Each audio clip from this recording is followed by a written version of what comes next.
वैष्णवी एक गरीब परिवार की लड़की थी। वैष्णवी बचपन से ही माँ दुर्गा की पूजा किया करती।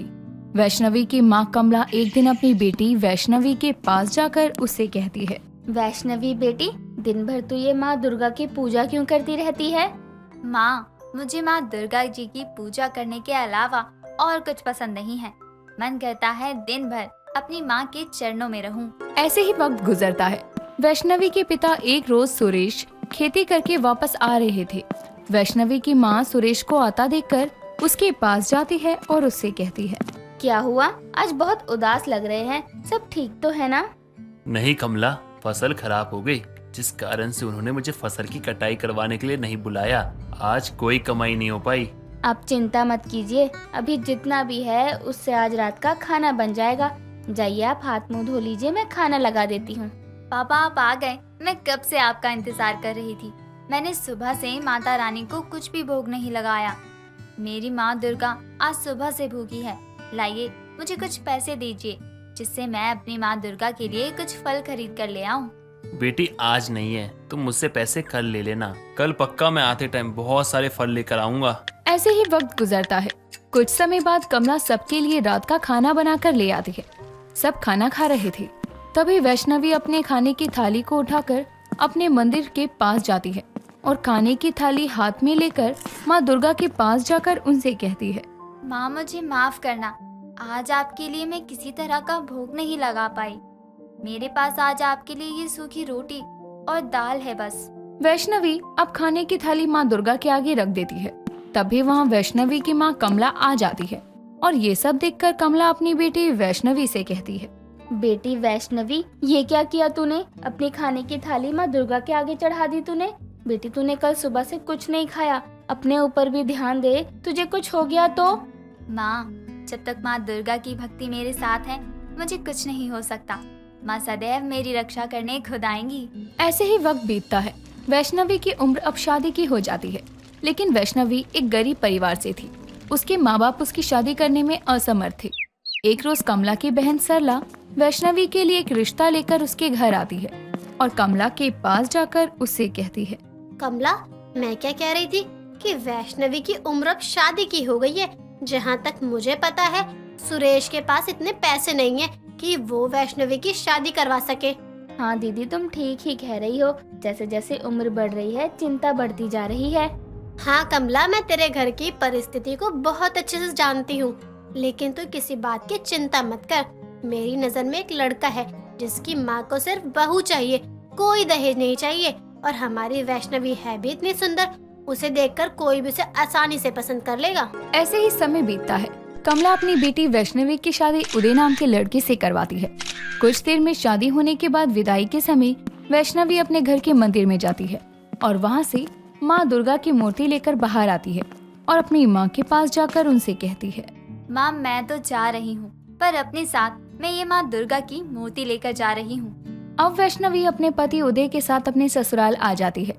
हमेशा की तरह वैष्णवी आज भी सुबह 5 बजे उठकर माँ दुर्गा की पूजा करने लगती है। लेकिन वैष्णवी की सास सुधा वैष्णवी की तेज तेज आरती और घंटी की आवाज से अपनी आंखें खोलती है। सुधा नीचे आती है और अपनी बहू के पास जाकर कहती है, अरे बहू, ये क्या सुबह सुबह इतना शोर क्यों करने में लगी है? सब थके हैं, तेरी आवाज से मेरी तो आँख ही खुल गई। आज से इतनी जल्दी उठकर ये सब करने की कोई जरूरत नहीं है। लेकिन माँ जी, उठने के बाद सबसे पहले माँ दुर्गा की पूजा करती हूँ मैं, और तब जाकर कुछ और काम करती हूँ। इसलिए मैं अपनी माँ दुर्गा को अपने साथ ही लेकर आई हूँ। हाँ, पर ये सब करने की जरूरत नहीं है। हमें इन सब की आदत नहीं है और इतनी सुबह सुबह घंटी बजाकर हमें उठाने की कोई जरूरत नहीं है। वैष्णवी को अपनी सास की ये बात बुरी लग जाती है, लेकिन वो कुछ नहीं बोलती और वहाँ से चली जाती है। कुछ देर बाद वैष्णवी रसोई में जाकर सबके लिए खाना बनाने लगती है। वो खाने में कुछ मीठा बना कर लाती है। सभी लोग वैष्णवी के हाथ की बनी खीर को खाते हैं, उसकी खीर की तारीफ करते हैं। ऐसे ही समय बीतता है। वैष्णवी ने ना तो खाने में लहसुन डाला था और ना ही वो लहसुन खाती और ना ही मांसाहारी खाना खाती। वो जब भी खाना बनाती तो सुधा को वो खाना बिल्कुल भी पसंद नहीं आता। सुधा खाने की थाल लेकर रसोई में जाती है और वैष्णवी के पास जाकर कहती है, ये क्या उबला उबला खाना बनाती रहती है? घर में प्याज लहसुन नहीं है क्या? जो तू हमें ये मरीजों वाला खाना खिला रही है। सुधा खाने की थाली सिंक में फेंक देती है। माँ जी, ये आप क्या कर रही हैं? आप अन्न माता का अनादर कर रही हैं। आप ऐसा मत कीजिए। और मैंने ऐसा खाना इसलिए बनाया क्योंकि मैं जो भी खाना बनाती हूँ उसे सबसे पहले अपनी माँ दुर्गा को भोग लगाती हूँ। ये क्या तू एक पत्थर की मूर्ति के लिए हम सबका जीना हराम कर रही है?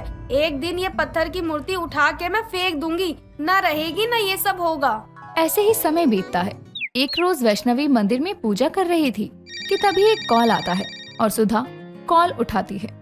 आप उदय के घर से बात कर रहे हैं? दरअसल एक कार एक्सीडेंट में उदय को बहुत गहरी चोट आई है। एम्बुलेंस बॉडी को हॉस्पिटल लेकर गई है। आप लोग हॉस्पिटल में आकर पेशेंट को देख लीजिए।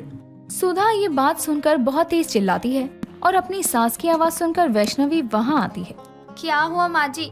माँ जी क्या हुआ? कुछ बोलिए ना, आप रो क्यों रही हैं?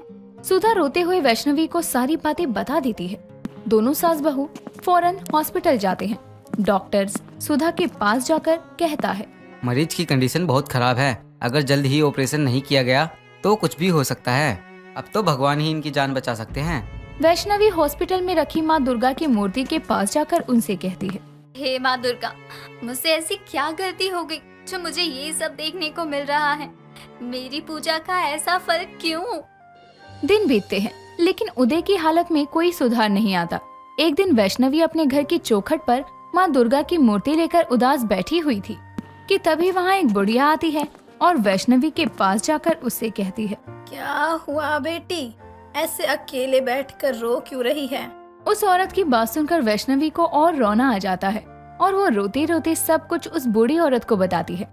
देख बेटी, अगर तू चाहती है तेरा सुहाग सही सलामत घर आ जाए तो तू ये चैत दुर्गा के नवरात्र कर।